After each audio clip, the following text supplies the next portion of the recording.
شاہین تاج خوش روی لے جائے گا، شوکت شاہین تاج خوش روی لے جائے گا، تو خدا کے گھر فقط عشق نبی لے جائے گا، تو خدا کے گھر فقط عشق نبی لے جائے گا، اور تھام لے احمد رضا کا مسلک حق تھام لے، تھام لے احمد رضا کا مسلک حق تھام لے، باغ جنت میں تجھے مسلک یہی لے جائے گا، باغ جنت میں تجھے مسلک یہی لے جائے گا۔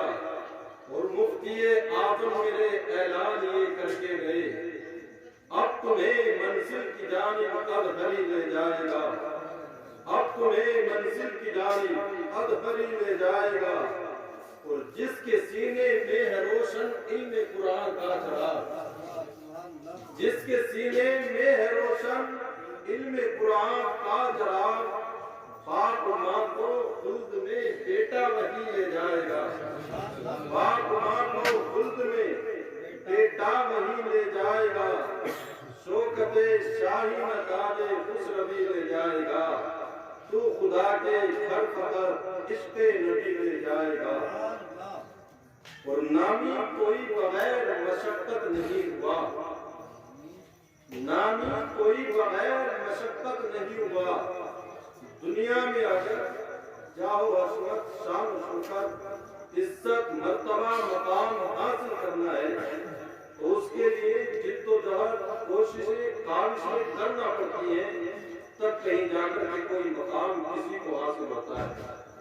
اسی کو کہا نامی کوئی بغیر مشقت نہیں ہوا، سو بار جب عتیق کٹا تب نبی ہوا، سو بار جب عتیق کٹا تب نبی ہوا، اور مٹا دے اپنی ہستی کو اگر کچھ مرتبہ چاہے، مٹا دے اپنی ہستی کو اگر کچھ مرتبہ چاہے، کہ دانا خاک میں مل کر گلے گلزار ہوتا ہے، کہ دانا خاک میں مل کر گلے گلزار ہوتا ہے، اور یا رسول اللہ تمہیں عرش سے عرش پر جانے والے، تمہیں نعمتیں رب سے دلوانے والے، تیرے آج سب ہاتھ پھیلانے والے، چمک تجھ سے پاتے ہیں سب پانے والے، میرا دل بھی چمکا دے چمکانے والے، میرا دل بھی چمکا دے چمکانے والے،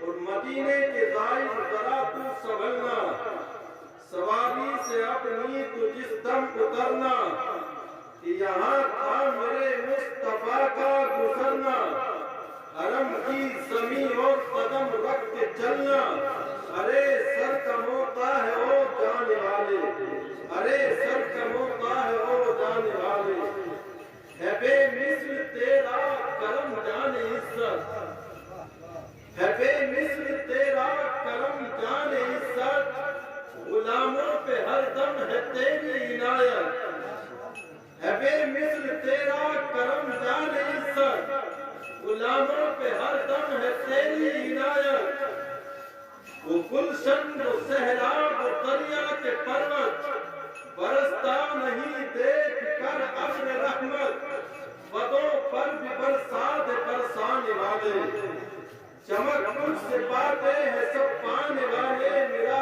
دل بھی چمکا دے چمکانے والے، اور غلام نبی خلد میں جا بسے گا، جہنم میں نجدی منافق جلے گا، جو عاشق ہے ان کا وہ تو کہے گا، رہے گا یوں ہی ان کا چرچا رہے گا، رہے گا یوں ہی ان کا چرچا رہے گا، بڑے خاک ہو جائیں جل جانے والے، بڑے خاک ہو جائیں جل جانے والے، اور کہا صدا گیت ان کی محبت کے گانا، جگر منکروں کے یوں ہی تم جلانا، رضا کا یہ پیغام سب کو سنانا، رضا نفس دشمن ہے دم میں نہ آنا، کہاں تم نے دیکھے ہیں چندرانے والے، چمک مجھ سے پاتے ہیں سب پانے والے، میرا دل بھی چمکا دے چمکانے والے،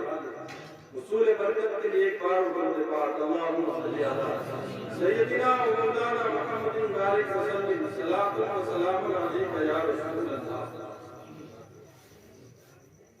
خطبہ مسنونہ کے بعد قرآن مجید سے چند الفاظ کی تلاوت کا شرف حاصل کیا۔ رب تبارک و تعالی ارشاد فرماتا ہے ذالک الکتاب لا ریب فیہ۔ قرآن مجید فرقان حمید وہ بابرکت وہ مقدس کتاب ہے کہ جس کے اندر شک شبے کی کوئی گنجائش تک باقی نہیں ہے۔ دنیا کا آج یہ نظام ہے، بڑے سے بڑا رائٹر، بڑے سے بڑا مصنف جب کوئی کتاب تصنیف کرتا ہے تو اس کتاب کے ابتدائیہ میں یا اس کے آخر میں وہ ایک بات ضرور لکھتا ہے کہ اس کتاب کے اندر کسی طرح کی کوئی خامی، کوئی کوتاہی، کسی طرح کی کوئی غلطی پر کوئی متنبہ ہو تو اس سے آگاہ کر دیا جائے تاکہ اگلے ایڈیشن میں اس غلطی کو ختم کر لیا جائے۔ اس لیے کہ کتنا ہی بڑا مصنف ہو لیکن غلطی کا امکان اس کی کتاب کے اندر رہتا ہے۔ لیکن بہر پیغمبر اسلام تیری رسالت کے ہم قربان، تیری بارگاہ میں لاکھوں درود اور لاکھوں سلام، مصطفیٰ جان رحمت کے سینہ اطہر پر اترنے والی جو بابرکت کتاب ہے، جو رب کا کلام ہے، اگر ہم اس کو کھولتے ہیں تو شروع ہی میں ملتا ہے الف لام میم ذالک الکتاب لا ریب فیہ۔ یہ بابرکت مقدس کتاب ہے جس کے اندر شک کی گنجائش تک واقع نہیں ہے، اور کیوں اس میں کسی طرح کے شک کی کوئی گنجائش؟ رب تبارک و تعالی نے آسمان سے 104 کتابیں نازل فرمائی، جن میں سے 4 کتابیں بڑی معروف اور مشہور رہی، توریت، زبور، انجیل اور قرآن مجید۔ توریت حضرت موسیٰ علیہ السلام و تسلیم پر نازل، زبور حضرت داؤد علیہ السلام پر، انجیل حضرت عیسیٰ علیہ السلام و تسلیم پر نازل، اور رب کا کلام قرآن مجید میرے اور آپ کے آقا جناب محمد رسول اللہ صلی اللہ علیہ وسلم کی سیرے اطہر پر کرنے والی کتاب ہے۔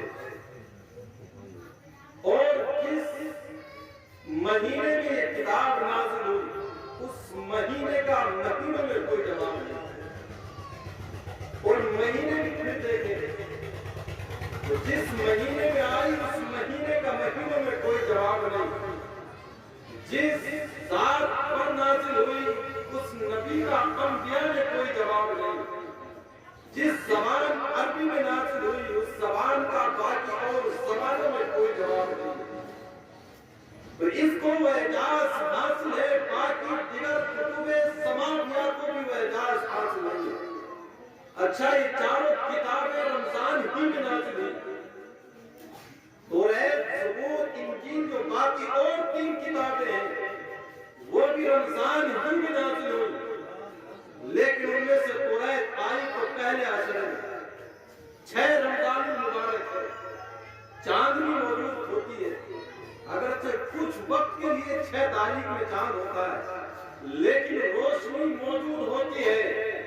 باقی اور 2 کتابیں نازل ہوئی رمضان میں تو دوسرا عشرہ ہے، اس میں بھی کہیں 13ویں کا چاند، کہیں 14ویں کا، 11 سے لے کر کے 20 تک دیکھو تو بڑے بڑے جوبن پر شباب پر ہوتا ہے، لیکن جب قرآن آیا رمضان ہی کے اندر اور جب آتا ہے تو ایسے ماحول میں آتا ہے کہ جہاں پر چاند کا دور تک بھی نام و نشان نہیں ہے۔ اِنَّا أَنزَلْنَاهُ فِي لَيْلَةِ الْقَدْرِ، ہم نے اس کو شب قدر میں رمضان کی 27ویں رات میں نازل کیا۔ باقی 3 کتابوں کا نزول ہوتا ہے تو چاند کی چاندنی موجود ہے دنیا میں، لیکن جب قرآن آتا ہے تو چاند کی 27ویں تاریخ ہے اور چاند کا دور دور تک نام و نشان نہیں ہے۔ بتانے کا مقصد یہ تھا باقی اور کتابیں آئیں تو ہدایت کا چراغ موجود تھا، لیکن جب باری قرآن کی آتی ہے تو حضرت عیسیٰ علیہ نبینا علیہ الصلوۃ والتسلیم کے زندہ آسمانوں پر اٹھائے جانے کے بعد 500 سال کا زمانہ گزر گیا، دنیا میں ہر طرف تاریکی ہی تاریکی تھی، ظلمت ہی ظلمت تھی، اندھیرا ہی اندھیرا تھا، دنیا انسانیت چیخ رہی تھی پروردگارا اب پھر کسی ایسے کو بھیج دے جو اس تاریکی کے سینے کو چاک کر کے ہر طرف نور سے کائنات کو منور و مجلہ فرما دے۔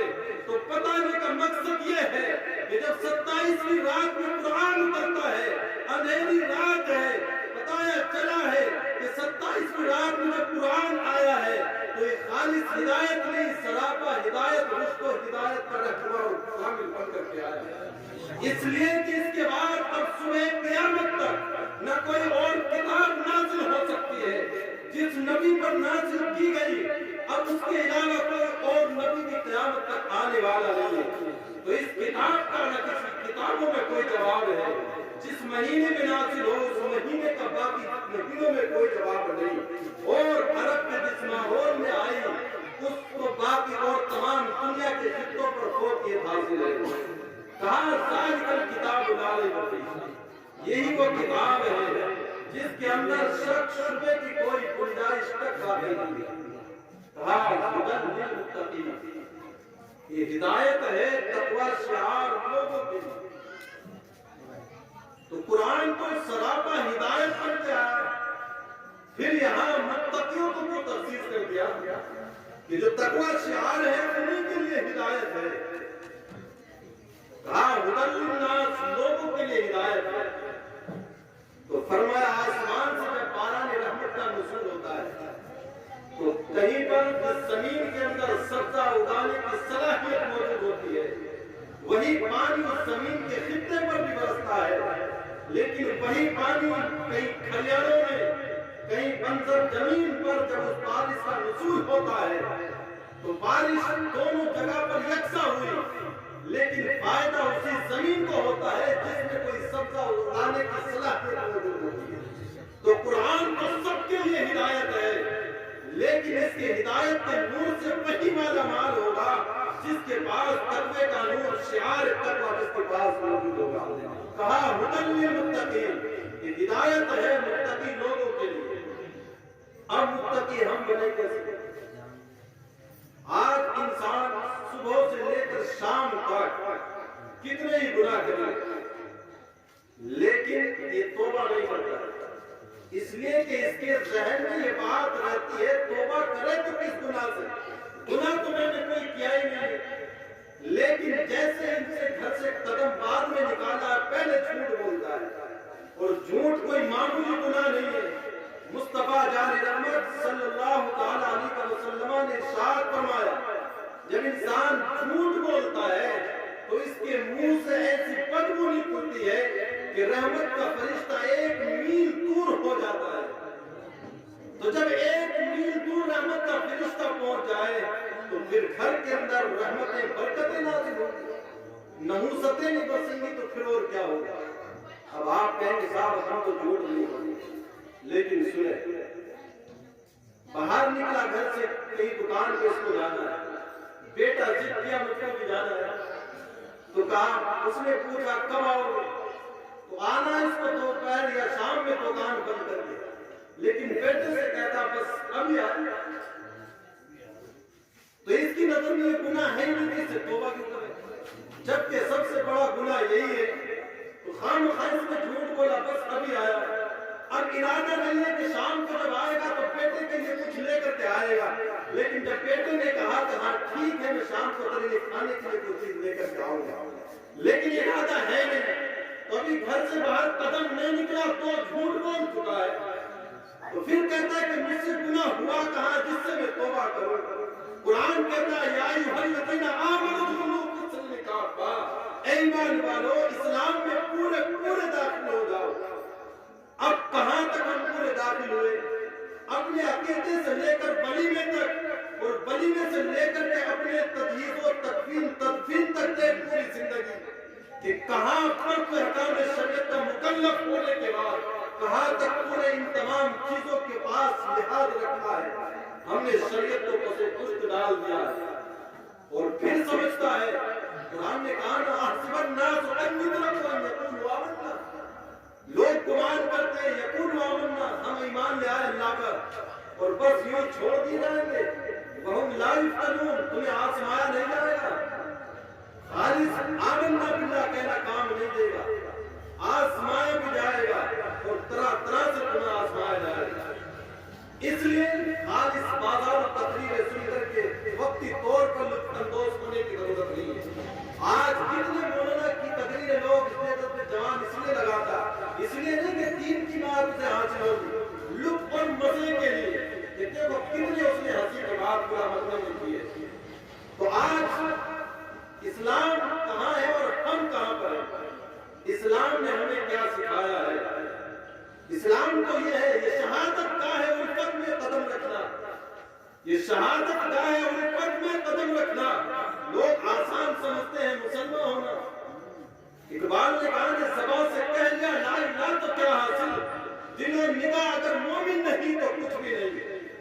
تو مسلمان بننا بہت آسان ہے, لیکن مسلمان بن کے رہنا بہت زیادہ مشکل ہے. ہم دیکھیں بالکل ابتدا سے چھوٹا سا بچہ ہے, اس کے اوپر کوئی پابندی ہوتی ہے, اس کے اوپر کوئی ذمہ داری نہیں.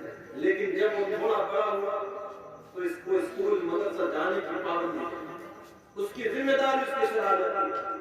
بالغ ہوا تو کاروبار کی فکر ہو جاتی ہے, شادی ہوئی تو اپنی فکر, بیوی کی فکر ہے, بچے ہو گئے تو ان کی بھی فکر پیدا ہو گئی. لیکن جیسے مقام بڑھا ویسے اس کا مرتبہ بڑھا کہ نہیں بڑھا. جب بچہ چھوٹی کلاس میں ہوتا ہے تو باہر سے کوئی امتحان لینے نہیں آتا, جس اسکول جس مدرسے میں پڑھتا وہی کا ماسٹر اس کا امتحان لیتا ہے. لیکن جب یہ 10ویں میں پہنچا تو سختی بڑھی کہ نہیں بڑھی, اور آگے بڑھا تو فورس بھی لگا دی جاتی ہے. تو جیسے امتحان بڑا ہوتا ہے ذمہ داری بڑی ہوتی ہے, سختیاں بھی اسی طرح سے بڑھتی رہتی ہے. لیکن ہم سمجھتے ہیں کہ ہم کریں کچھ نہ اور جنت کے ٹھیکیدار بیٹھ جائیں. ایسا نہیں ہے. کلیکٹر جب کوئی بنتا ہے تو بڑی محنتیں مشقتیں برداشت کرنے کے بعد بڑے امتحانات سے پاس ہو کر کے وہ ڈگری اسے میسر ہوتی ہے. جب کہیں جا کر کے T M S T M کی کرسی پر وہ فائز ہوتا ہے, وہ بڑا عہدہ اس کو میسر ہوتا ہے. تو مسلمان بننا تو بہت آسان ہے, لیکن بن کے رہنا بہت مشکل ہے. اور ہمیں مرتبہ اونچا چاہیے تو ہمیں اس کے لیے محنتیں, کوششیں, کاوشیں بھی کرنی پڑیں گی. لیکن ہم سمجھ رہے ہم کریں کچھ نہ, ہم کو یوں ہی مراتب روپیہ پر ہمیں فائز کر دیا جائے, تو یہ تو بہت مشکل ہے. آج ہماری پوری زندگی دیکھیں. شیخ سعدی کہتے ہیں کہ تیری عمر کے 40 سال گزر گئے لیکن تیرا بچپن ابھی تک نہیں گیا. اور رومی علیہ میں کہتے ہیں تیرے بعد میں یہ داڑھی آئی ہے, سفید ہو گئی, تو ابھی تک کالے کا کالا ہی ہے. تیرے من میں اجالے نہیں آئے, تیرے دل میں اب اسلام کی شعاع روشن نہیں ہوئی ہے, تجھ سے بعد میں آئی ہے پہلے تجھ سے سفید ہو گئی, اور تیرا من ابھی بھی گندے کا گندا ہی ہے, اس کے اندر اب بھی اندھیرا ہی ہے. اس دل کے اندر کب اجالے پیدا کیے جائیں گے؟ تو کہاں سے ملے گا اجالا؟ قرآن کے دامن سے ہمیں وابستہ ہونا ہوگا.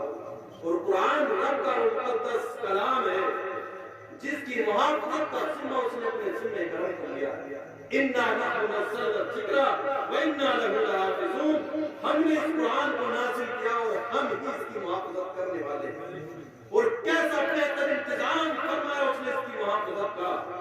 آج کسی امت مسلمہ کے چھوٹے چھوٹے بچے قرآن کے مکمل 30 پاروں کو اپنے سینے کے اندر جذب کر لیتے ہیں, لیکن انسانی فطرت کا تقاضا ہوتا ہے, انسان پھر اس کی طرف رغبت اتنی نہیں رکھتا ہے. تو رب نے سال میں 1 مہینہ وہ دیا ان حفاظ کو کہ اگر تو نے پورے سال اپنی کاہلی سستی کی وجہ سے اس کتاب کو, قرآن کو کھول کر کے نہیں دیکھا ہے, تو ماہ رمضان دے دیا یہ قرآن کی محافظت کا ذریعہ کہ جو نہیں پڑھنے والا اسلام میں آ کر کے پھر اس کی تلاوت کر لیتا ہے اور اپنے سینے کے اندر اس کا وہ حادثہ اور مضبوط اذکر ہو جایا کرتا ہے. تو کہا اِنَّا نَحْنُ نَزَّلْنَا الذِّكْرَ وَإِنَّا لَهُ لَحَافِظُونَ. دنیا تو آج اس کوشش میں ہے قرآن اور اسلام کو دنیا سے نیست و نابود کر دیا جائے گا, لیکن یہ نہ کبھی مٹا ہے نہ مٹ سکتا ہے، صبح قیامت تک یہی باقی رہنے والا ہے، اس لیے کہ باقی جتنے بھی دھرم، جتنے ادیان، جتنے مذاہب اس دنیا میں آئے ہیں، وہ لوگوں نے اپنی عقل اجار کی وجہ سے جو ان کو اچھا لگا اس طریقے کا نام انہوں نے دھرم اور دین رکھا ہے، لیکن قرآن کہتا ان الدین عند اللہ الاسلام، رب کے نزدیک پسندیدہ دین جو ہے، دین صرف مذہب اسلام ہی ہے، اس کے علاوہ کوئی اور اسلام نہیں، کوئی مذہب رب کے نزدیک دین نہیں ہے۔ اچھا، ہم نے اسلام کو کوئی اہمیت دی ہے؟ اسلام کتنا بڑا اہمیت کا حامل ہے؟ اگر اسلام اہمیت والا نہ ہوتا تو پھر مصطفیٰ جان رحمت مکے کی گلیوں میں اپنے جسم کو لہو لہان نہ چلاتے۔ اگر اسلام اتنی عزت والا نہ ہوتا تو پھر شیب ابی طالب میں اظہار نہ کیا جاتا، آپ محظور نہ ہوتے۔ اگر اسلام بابرکت اور اسلام اتنا ہی ضروری نہ ہوتا لوگوں کے لیے تو پھر حسین ابن علی اپنے خاندان کے ساتھ جا کر میدان کربلا میں جام شہادت نوش نہ ہوگا۔ آج جوان سمجھتا ہے کہ بغیر اسلام کے یوں ہی زندگی گزار لے گا، اسلام کی تجھے ضرورت نہیں ہے۔ آج کہتا مجھے ضرورت نہیں ہے، ہاں زندگی میں خوشحال زندگی روپیہ پیسہ دولت کے اعتبار سے گزار سکتا ہے، لیکن بتا جب دنیا میں آیا تھا بغیر اسلام کے تو تجھے آنا بھی میسر نہیں تھا۔ جب تو آیا ہے تو پہلے تیرے کان اور بے اذان اور اقامت کہی گئی تھی جو اسلام کے مقدس الفاظ ہیں، اور اسی کے ساتھ تجھ کو آگاہ کر دیا گیا تھا، اذان اور اقامت کہہ دی گئی تھی کہ پیاری زندگی تو بڑی لمبی زندگی خیال مت کرنا، اذان اور اقامت ہو چکی ہے، سمجھ لے اب تیری نماز بھی تیار ہے۔ اقامت جماعت سے فوراً قبل ہوتی ہے تو کتنا وقت باقی رہتا ہے، اتنا ہی وقت سمجھ لے تیری زندگی میں باقی ہے۔ اذان اور اقامت آتے ہی ہو گئی، نماز تیری تیار ہے، لیکن انسان اسلام سے کوئی سکون ہے۔ کب تک ہم بغیر اسلام کے جیتے رہیں گے؟ جلسوں میں بھی ہم نے سنا ہے کروڑوں روپے قوم جلسے میں خرچ کرتی ہے، اگر اسی ماہ شعبان کا حساب لگا لیا جائے تو کروڑوں سے اوپر ہے جو اہل سنت نے اسی مہینے میں خرچ کیا جلسوں کے نام پر، لیکن ان جلسوں سے رزلٹ کتنا نکلا؟ 5% مشکل سے ملیں گے کہ ہاں کسی کے اندر کوئی چین کی انقلاب آیا، اس لیے کہ ہم جلسہ صرف دیکھنے کے لیے جاتے ہیں، جلسہ سننے کے لیے نہیں جاتے۔ سنیو سدھر جاؤ، جب تک جلسہ خالص دیکھنے کے لیے جاؤ گے تمہاری زندگی بہتر نہیں ہو سکتی ہے، اس لیے جلسہ دیکھنا بند کر اور جلسے کو سننا شروع کر دو۔ آج ہم دیکھ لیں کہاں پر ہم کھڑے ہیں، رات دن محفل میلاد ہو، محفل ذکر خیر ہو، ائمہ مساجد ہمیں جمعۃ المبارک میں سمجھاتے رہے، لیکن جیسے ہی وقت کی نماز ہوتی ہے اگلے عصر آتی ہے ہم پھر وہیں کے وہیں کھڑے ہیں۔ قرآن کہتا الم یعن للذین آمنوا ان تخشع قلوبہم لذکر اللہ، کب آئے گی وہ گھڑی، کب آئے گا وہ وقت جب تمہارے دل اللہ کے ذکر سے خشیت الہی سے کانپے گی۔ الم یعن للذین آمنوا، ایمان والوں پر وہ وقت کب آئے گا، ان تخشع قلوبہم لذکر اللہ، کہ ان کے دل اللہ کے ذکر سے خشیت سے خدا سے کانپنے لگیں گے۔ لیکن ہم نے ادھر سے سنا ادھر کو نکال دیا، کوئی فرق نہیں پڑتا ہے۔ دنیا کے پیچھے دنیا کی عیش و عشرت کچھ نہیں ہے، یہ سب کھیل کود تماشا، اس کے علاوہ کچھ کی حیثیت نہیں ہے۔ آج دنیا میں رہ کر ہر ایک دوسرے سے سبقت لینا رہتا ہے، دوڑ لگی ہے، ہوڑ لگی ہے کہ میں اس سے پیچھے نہ رہ جاؤں، اس لیے کہ مال و دولت ہی میرا اوڑھنا اور بچھونا بن چکا ہے، اس لیے اور ہو بھی کیوں نہ، اس لیے کہ ہم نے عزت اسی کو دی ہے جس کے پاس دولت و ثروت ہے، جس کے پاس دولت نہیں ہے لاکھ اس کے پاس فنکار ہے، لاکھ اس کے پاس علم کا کمال ہے، لیکن یہ قوم اس کو عزت نہیں دینے والی، دولت کو اس نے عزت کی ہے، تو اسی وجہ سے ہر ایک انسان دولت کے پیچھے پڑا ہے، اس لیے کہ عزت کا اس کا پجاری ہے، اس کو اپنی عزت جان سے بھی زیادہ آتی ہے، جان سے زیادہ عزیز اس کو اپنی عزت ہے،